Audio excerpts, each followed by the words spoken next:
मैं गौरांग राठी, नगर आयुक्त अलीगढ़ और VCADA अलीगढ़ हूँ।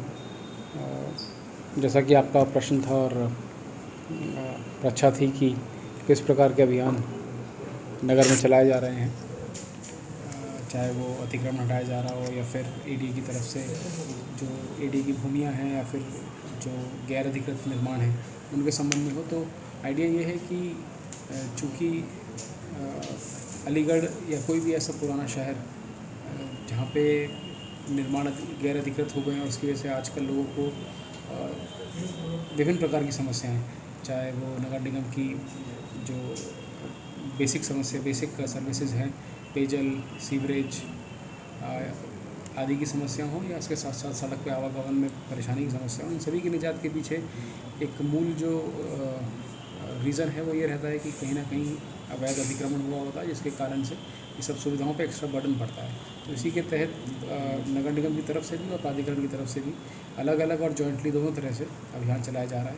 इसमें हम काफ़ी भूमि चिन्हित करके खाली करवाने में सफल हुए हैं, जो बहुमूल्य ज़मीन है, और इन ज़मीनों को फ्यूचर में हम लोग इस तरह से डेवलप करेंगे कि वो एक प्लान डेवलपमेंट का एक बहुत अच्छा एग्जाम्पल भी शहर के सामने प्रस्तुत करेगा, चाहे वहाँ पे पार्किंग की फैसिलिटीज़ हों या रिसाइकलिंग ऑफ वाटर की फैसिलिटीज़ हों या रेन वाटर हार्वेस्टिंग की। तो ये सब प्रावधान है।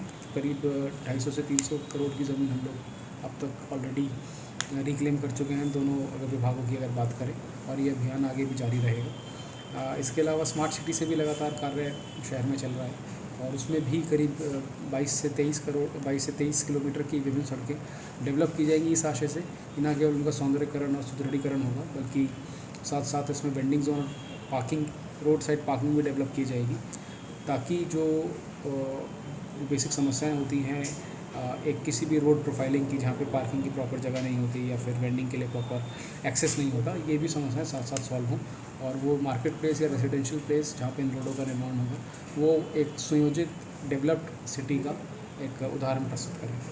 सर, 12 पर जो खुदाई चल रही है वो क्या कार्य चल रहा है? 12 पर जैसा कि हम लोग अवगत हैं कि शहर का एक तरह से केंद्र है और काफ़ी हैवी व्यवसाय वहाँ पे होता है उससे जुड़े हुए एरिया में। तो वहाँ पे बहुत पहले से जनप्रतिनिधियों की और अलीगढ़ के नागरिकों की मांग थी कि यहाँ पर एक मल्टी लेवल पार्किंग बने और साथ में कमर्शियल एरिया भी बने। उसी के तहत काफ़ी कठिनाइयों के बाद ये प्रोजेक्ट फाइनली कंसेप्चुलाइज होकर अब एग्जीक्यूशन की स्टेज पे आ गया है। इसी का एग्जीक्यूशन चल रहा है। करीब 18 महीने में एक्सपेक्टेड है कि प्रोजेक्ट पूरा हो जाएगा। तो हम लोग एक्सपेक्ट करते हैं कि नेक्स्ट ये कितनी लागत में संभव होगा? करीब 50 करोड़ इसकी लागत है, जिसमें ये पूरा कंप्लीट होगा। 49.5 करोड़ टू बी प्रिसाइज। इसमें ना केवल मल्टी लेवल पार्किंग बनेगी बल्कि साथ साथ इसमें कमर्शियल एरिया भी डेवलप होगा और इसमें कुछ लोग जिनको विस्थापित भी किया गया है उनको भी प्रायोरिटी पे ये आवंटन का इसमें देखा जाएगा।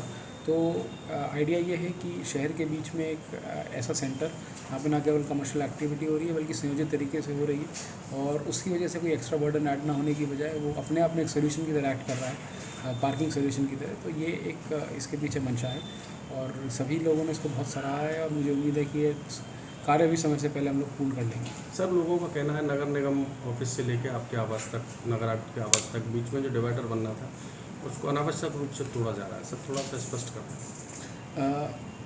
जो डिवाइडर ऑलरेडी बना हुआ था नगर निगम, जिसे हम लाल टिक्की रोड कहते हैं, तो उसको डिवाइडर को क्योंकि ओवरऑल जो स्मार्ट रोड का डेवलपमेंट हो रहा है वो उसी का पार्ट है, तो उसमें उसकी जो हाइट थी तो उसको प्रॉपर इंडियन रोड कांग्रेस के मानकों के अनुसार किया जा रहा है। और दूसरा उसका डेवलपमेंट इस तरह से करा जा रहा है कि उस पर हॉर्टिकल्चर भी प्रॉपरली, क्योंकि एक स्मार्ट रोड होगी तो स्मार्ट रोड एक शहर का उदाहरण होगी, तो उस पर हॉर्टिकल्चर डेवलपमेंट और लाइट की प्लेसमेंट भी की जाएगी। इस कारण से उसको एक बेसिक लेवल तक डेमोलिश करना ज़रूरी था। एस्थेटिक्स भी एक उसका पीछे कारण है। तो तीनों चारों कारण रहे जिसके कारण वो मीडियन को दोबारा बनाया जाए। कोई उसकी लाइबिलिटी नहीं है। वो ओवरऑल प्रोजेक्ट कॉस्ट का करीब 1.5% उसकी मात्र कॉस्ट है, तो ऐसा कोई बहुत हैवी कॉस्ट भी उसमें इन्वॉल्व नहीं है। तो इसलिए इस कारणों से ये कार्य करवाया जा रहा है। देखिए, कुछ व्यक्तिगत कुछ इंडिविजुअल ने ये सवाल खड़ा किया था। वन विभाग से कोई औपचारिक पत्राचार नहीं हुआ इस बारे में कि हमने पेड़ पे लाइट क्यों लगाई है। देखिए, पेड़ों पे लाइट कोई ऐसा फिनोमेना नहीं है कि अलीगढ़ में कोई पहली बार हुआ हो या फिर कहीं और ना होता हो। और उनका और सिर्फ इतना, जिन लोगों ने इस चीज़ पर प्रश्न चिन्ह उठाया। उन्होंने शायद इसको करीब से नहीं देखा कि पेड़ों की जब इंटरनल बार्क पे अगर किसी प्रकार का इम्पिंजमेंट होता है ना, तभी उन पेड़ों को नुकसान होता है। ये जो इसमें लाइट लगाई गई वो बहुत बारीक अपनी सिंपल कील से जिसका जिसका बेसिकली बार्क में जो उसका इम्पिंजमेंट है वो मुश्किल से 1 या 2 सेंटीमीटर रहता है, सिर्फ उसको टिकाने मात्र के लिए लगाई गई थी। तो अतः इसलिए सिर्फ पेड़ों को कोई नुकसान नहीं है, पहला ये। और दूसरा ये क्योंकि वो एक टेम्परेरी व्यवस्था थी, तो हम एनीवेज उसको ठंडी सड़क को डेवलप कर रहे हैं एक स्मार्ट रोड की तर्ज पे। तो ये सब जो लगाया जाएगा ये प्रॉपर एक फ्रेम के साथ उसको वहाँ पे लाइट्स वगैरह लगाई जाएंगी। तो ये एक टेम्परेरी व्यवस्था थी जिससे तब भी कोई नुकसान नहीं पहुँचा, और आगे क्योंकि हटी जाएगा तो कोई आगे भी नुकसान नहीं होगा। सर, समाचार पत्रों में प्रतिदिन पेयजल की समस्या के समाचार पत्रों में देखने को मिल रहे हैं समाचार सर। उसके लिए अभी पिछले दिनों बड़ी लेवल पर सड़कों की खुदाई हुई, पाइपलाइन भी पड़ रही है। क्या कारण है जो पेयजल घरेलू लोगों तक नहीं पहुँच? देखिए, पेयजल की समस्या के पीछे हमको समझना होगा कि अलीगढ़ की वर्तमान स्थिति क्या है। उसको जाने बिना, अप्रिशिएट के बिना हम पेयजल की समस्या को नहीं समझ पाएंगे। देखिए, शहर की डिमांड करीब 202 MLD पानी की है, और हमारे पास जो सप्लाई था 2021 की गर्मियों तक वो 101 MLD डायरेक्ट सप्लाई है, और बाकी हम लोग 142 ट्यूबवेल के माध्यम से अलग अलग तरह से पानी सप्लाई करते हैं। उसके बावजूद भी हैंडपम्प और ट्यूबवेल का मिलाने के बावजूद भी हम कहीं ना कहीं ऐसे असंतृप्त एरिया भी रह जाते हैं जहाँ पे थोड़ा दूरी हो जाती है जहाँ से पानी लोग ला रहे हैं। तो पानी की अवेलेबिलिटी हो रही है, पर जो एक आइडियल पानी की अवेलेबिलिटी होती है जिसमें हम पाइप्ड सप्लाई से पानी भेजें, वो पहले नहीं थी। अभी 1 साल के अंदर ही हम लोगों ने 39 MLD पानी ऐड किया है जो पाइप वाटर सप्लाई है। जब भी कोई स्कीम का कमीशनिंग होती है तो उसमें प्रेशर चेक्स इत्यादि किए जाते हैं, तो जाहिर सी बात है उसमें 1 से 2 महीने लगते हैं, क्योंकि कहीं लीकेजेस आते हैं, फिर वो प्रेशर को मॉडरेट किया जाता है। तो वो कार्य किया जा रहा है। साथ साथ हमने 4 बड़े क्षेत्र जहाँ पे प्रॉब्लम थी पानी की, चाहे वो जयगंज क्षेत्र हो या फिर A to Z के आसपास शाहजमाल का क्षेत्र हो, उनको ओवरकम किया है वहाँ पे पानी की समस्याओं को। और अक्टूबर तक हमारा ये है कि मेजॉरिटी फ़ेज़ 2 तक के जो अमृत के प्रोजेक्ट्स हैं सारे, और फ़ेज़ 3 के भी प्रोजेक्ट्स कंप्लीट हो जाएंगे। तो और भी एरियाज़ जो छूटे हुए हैं उन पे भी कार्य हो रहा है। साथ ही साथ 15वें वित्त से भी हम लोग लगातार इसमें ट्यूबवेल कमीशनिंग कर रहे हैं।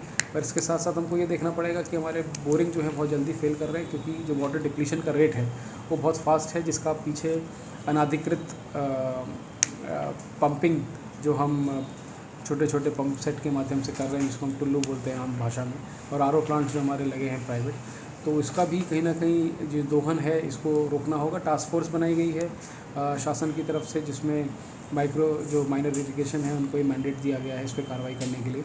कल मीटिंग ली गई थी इसके बारे में मेरी अध्यक्षता में, जिसमें सभी विभागों को बुलाया गया और जो लोकल एक्सपर्ट्स हैं उनको भी बुलाया गया। तो उसके पीछे हम लोग ने ये जो निष्कर्ष है वो ये निकाला है कि इसमें जलकल भी विभाग, क्योंकि उनको जानकारी रहती है कि कहाँ पर पानी की प्रॉब्लम्स है और कहाँ पर ये दोहन ज़्यादा रोकने की ज़रूरत है, तो संयुक्त कार्रवाई करेगा। और इस एक पुख्ता कार्रवाई के बाद हम देखेंगे कि जो दोहन का जो रेट है वो जब कम होगा तो हम लोगों की समस्याएं अपने आप काफ़ी हद तक कम होंगी।